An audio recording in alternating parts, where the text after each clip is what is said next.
Okay, good evening everybody. This is the second episode of how the Jamaican government can find illegal guns in Jamaica. Let me just recap what happened in the first episode. I went through the process and told you exactly what the government needs to do. It needs to go into the armories, Jamaica Defense Force, Island Special Constabulary Force, the Jamaica Constabulary Force. It needs to scan electronically all the weapons in the armory.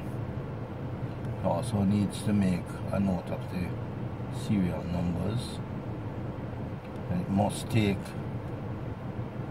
the firearms in 4 different positions. Okay, 4 different positions. I'll get to that in maybe the episode 3. Then it needs to go into the private businesses that sells firearms and do the same thing. After this is done, the government needs to send out letters to all licensed firearm holders for them to bring in their guns, to have them inspected, photos taken of them electronically, just like what happened in the armories. Okay? The licensed firearm holders have to do what you call a full body scan. Okay? Head to toe. 4 ways. Front, back, side. Sorry, front, back, sides. Okay? Sorry about that. Anyway, when this is accomplished, okay, their hands have to be done as well, electronically. Now, all of this electronic stuff has to be stored into the government database that the Ministry of National Security is going to have. Okay? As I said, I will explain all of this maybe in the next episode. Today we're going to be talking about the equipment that they're going to use to find the weapons, the illegal weapons. Okay? Alright. This is a miniature drone. Okay? I don't need to show you how it flies. If you go on the internet, you can see how these things fly. These things are controlled by a control panel, a little box that enables it to go up, down, sideways, whatever. Okay? Now, this is a miniature drone. The ones that the government needs are humongous. They're big. I think 3 feet. 3 feet by 3 feet. Okay? But the reason why I'm showing the baby one is that those things cost a lot of money, right? I'm using this as a replica to show you exactly what these guys do. You notice it has propellers. 1, 2, 3, 4. This enables it to power itself. Okay? Underneath it, you see the things that actually control it. Okay? Power source. These are controlled by a battery, and I understand that the government batteries last up to 3 to 4 hours, some longer. It depends, okay, on the type that they get. But these guys can stay up for 3 hours at a time. This little guy can't, okay? Now, if you look on this image here, you're going to see a camera. This guy is critical. This guy is going to locate, okay? It is going to locate with another piece of equipment the illegal guns. Remember, the legal guns have been stored into a data bank or a database, okay? The illegal guns, this little guy, this camera here, along with another piece of equipment, which is what I'm going to probably show you in episode 3 or 4, is what is going to take and find the guns. This little guy is able to see at nights infrared, okay? So the technician who is controlling this little guy here will be able to see through this where the illegal guns are, but it is used in conjunction with another piece of equipment, and that is the equipment that I referred to in my first video that the government needs to have, okay? That piece of equipment is going to determine, when flown over Jamaica, who has a legal firearm and who has an illegal firearm, and it will show up on the technician's monitor. The technician will automatically know because he has the legal firearms in his database, and it's going to scan the person, okay? With that other piece of equipment, it's going to scan the person and it will tell the technician immediately if that person has a legal or illegal firearm. Now, if the person has, listen carefully, if the person has a legal firearm, remember, the firearms were taken electronically with the serial number. If that person has a legal firearm but is not the licensed firearm holder, this little guy is going to tell the technician the gun is legal, but the person who has it is illegal. In other words, then, Lloyd Chang can't lend his gun to Joe Blow because Joe Blow is not a licensed firearm holder. And this camera is going to make the distinction. Yes, the gun is legal and it belongs to Lloyd Chang because my profile is going to come up when this camera hits this gun. But when the camera looks on the profile of the person who has it, the camera is going to say, hey, this is not Lloyd Chang, this is Joe Blow. So immediately, what this little guy is going to do in conjunction with the piece that I'm going to introduce you to, this drone is going to have a cylinder attached to it. It's going to be about maybe 2 feet, very thin. It's going to contain a dye that you cannot wash off. You cannot wash it off for 2 weeks. If you go into a house running from the police can look on their monitor and tell you exactly where you're going. Why? The dye is going to be able to be detectable at nights. So this guy is going to shoot out a drop of that dye on top of the person. This guy can stay a mile up in the air and drop that dye. You're not going to know. You're not even going to know the drone is there. Because most of Jamaica's murders involving guns are done at night. Even if they're done in the days, it's going to be the same thing. It's going to drop a dye on the person that has a legal firearm. The security forces are going to see, because remember now, the security forces are going to have a monitor in their vehicles, and it's able to see exactly what the technician is showing them. So if the person runs off and hides under, let's say, a house bottom, right? That's a good example. Guess what? The house bottom is going to illuminate like this Christmas, and the police are going to be able to find the person. Okay? So this drone is going to have, see the camera there? It's going to have a cylinder attached to it that has the dye. Okay? It's also going to have that equipment. I'll show it to you in another couple of videos. It's going to be attached to it. This is key. The piece that is missing is key. I can't get it. The Jamaican government can get it. It's patented to a doctor in the United States. I guess they will have to make Mr. Montague can go have to go talk to him and stuff. But it's going to have it. Okay? It's going to have this. It's like a square. Okay? And it has things in it. I don't know, electronic things. But it will be able to tell you who has a firearm on the person. And because we did what we did early on, electronically scanning all the legal firearms, this little baby is going to tell you if the gun is legal or illegal, okay? All right. I'm going to put down the drone now. So remember, you have the camera, you have the cylinder with the die, and you have that piece that's missing, okay? So this is your drone, okay? As I said, the ones that the government are going to get is like 3 feet by 3 feet. I can't keep that inside here, okay? It's going to be launched. I would suggest to the Jamaican government that each parish is going to have a total of 4 drones, okay? A total of 4 drones. You're going to have at least 2 technicians on at all times.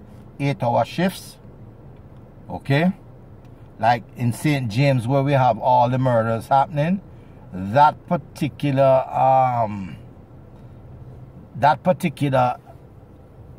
drone could be based at the Sangster International Airport, okay? You know, like how you have the cockpit, you're going to have to build a cockpit specifically for these drones. And of course, you're going to have to put in the monitors to know which drones need to be called in, etc., etc., which ones need to go. But for St. James and Kingston and St. Andrew are going to have the most drones. Any parish that has the murder rate is very high, that particular parish is going to have at least 4 to 6 drones. 3 technicians on, 8-hour shifts, right? When 2 people are monitoring the drones and the other one is coming in, sorry, a drone is coming in that needs to be re-energized, that's the word, that other technician is going to bring it in, plug it up, make sure the batteries, but you're going to have a lot of batteries, so all you have to do is just replace the batteries and send it off again. But the most important thing here that you have to remember now is that the drone technicians have to be trained, okay, so they can recognize an illegal firearm from a legal firearm. And because we took the firearm holder's profile, hands, neck, legs, whatever, it will tell the technician if the person who was assigned to that gun is the person who is carrying that gun.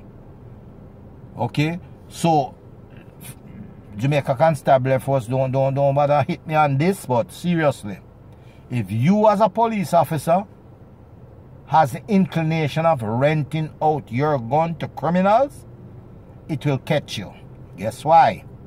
The gun is going to come in when it hits the person that the gun is legal. But the person who is carrying the firearm is not supposed to have that firearm. Therefore, that person is in illegal possession of a firearm because that person doesn't have a license to carry your firearm. So automatically, the drone is going to hit you with that drop of dye. I'm telling you, it can stay a mile up in the air and drop. Just a little drop, like how you have a drop of water. And guess what? Once it hits you, the combined military and police will be able to see that thing miles away. So if you go and hide behind a bed, underneath the house, in a pit toilet, it's going to illuminate at night. So the police know that you're there. Okay? So please, bear with me. This is the second episode. I've showed you how we're going to locate the firearms with the help of the drone. Alright? The next episode now, I'm going to show you how that piece of equipment that the government doesn't have will have to get in order for this thing to work. Right?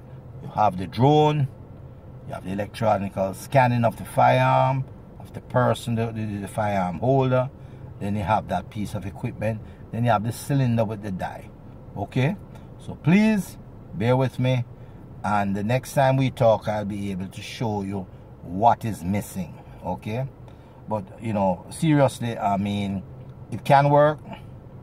Our technicians will have to be trained, right? You have people in America or England that can bring them and train them to do this type of stuff. It'll also provide jobs for people. But the most important thing we have to bear in mind is that we need to get the murder rate down. And this can do it. Because if people know that these guys are flying a mile above the surface and these drones are able to detect legal firearms from illegal firearms, I wouldn't want to have a firearm. I wouldn't. Because as I said, you won't know the drone is there. It's a mile up in the air. And it's going to drop that drop of dye on you. So you can't wash it off. It takes days to wash it off.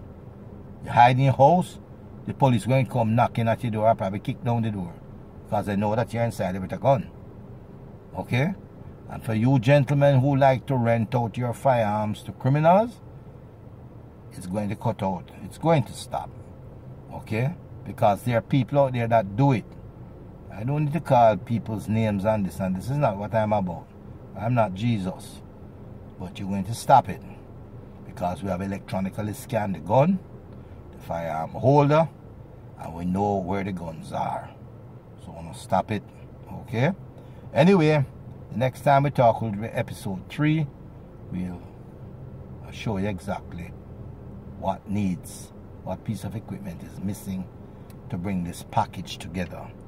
I will also explain later on. I'm going to bring into focus for you guys to see a miniature F-16 fighter jet.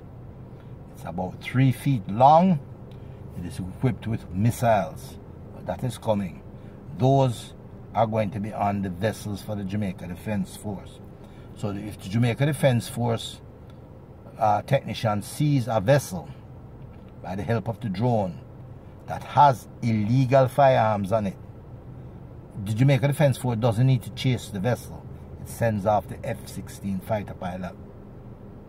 And it's unmanned. It's unmanned. It's a technician that controls it.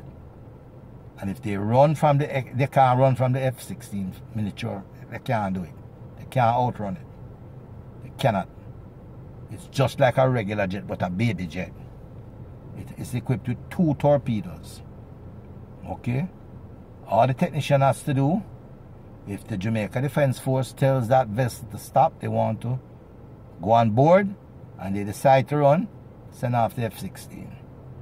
Shoot 1 torpedo over the bow of the boat, or the helm, or whichever they want to call it, back. Once that fires over, they know that there's another one coming, but the second one, if they want to stop, is going to disable the engine. Once that hits the engine, the technician poises that torpedo to hit the engine. It's going to stop the vessel. Okay? So we have plans for the sea too. A lot of guns are coming in, okay, by sea. I understand there are tunnels, okay, coming into Jamaica. Any illegal firearm, once the government is serious about documenting all the legal firearms, any gun coming in to Jamaica via the sea, via the air, by whatever means, these drones are going to find it. Okay? And you better pray that the technician who is sitting down at the controls is a merciful person, because if it was me sitting there and it come up on my monitor that you have I'm not even going to fire a torpedo. I'm going to fire the torpedo into the vessel and blow up the boat. Okay? That is me. But maybe I'm a technician who go to church. I don't know. Okay? He may be merciful. But the technicians are key here. They have to be trained. They have to be trained carefully. Okay, in coding. And they have to know what they're doing. Right? But we have to get serious with this criminal problem, because it can't work. Anyway. This is my second episode. They're on my timeline. Look it up, Lloyd Yap Chang, Facebook. You can see them there. Okay? Thank you for your time. As I said, the 3rd episode will be coming up soon. And then once you see all the episodes, you can understand. And please, anybody know Mr. Montic, you ask him to watch these things. I'm not a politician yet. I'm trying to help to find these guns. Right? Next thing is that these episodes are going to provide jobs for our young people, the young people who are versed in technology. I have a friend by the name of Jamaican Carlos. Okay? Technology is the key. Technology is the key. And these young people are leaving school who can take computer and do things with them I don't even know what to do. And you teach them coding and you put them in the Jamaica Constabulary Force to work these drones. And we can find the guns. We're going to find them. We're going to. So don't think for one moment we're not going to find them. We're going to find them. Okay? And as I said, the technicians are key. The technicians can determine who lives and who dies. Especially the ones on the vessels for the Jamaica Defense Force. Because those F-16 fighter pilots, miniature fighter pilots, they have torpedoes, live torpedoes. Okay? So please, bear with me. And I look forward to talking to you again very soon. And I thank you very much for your time. God bless.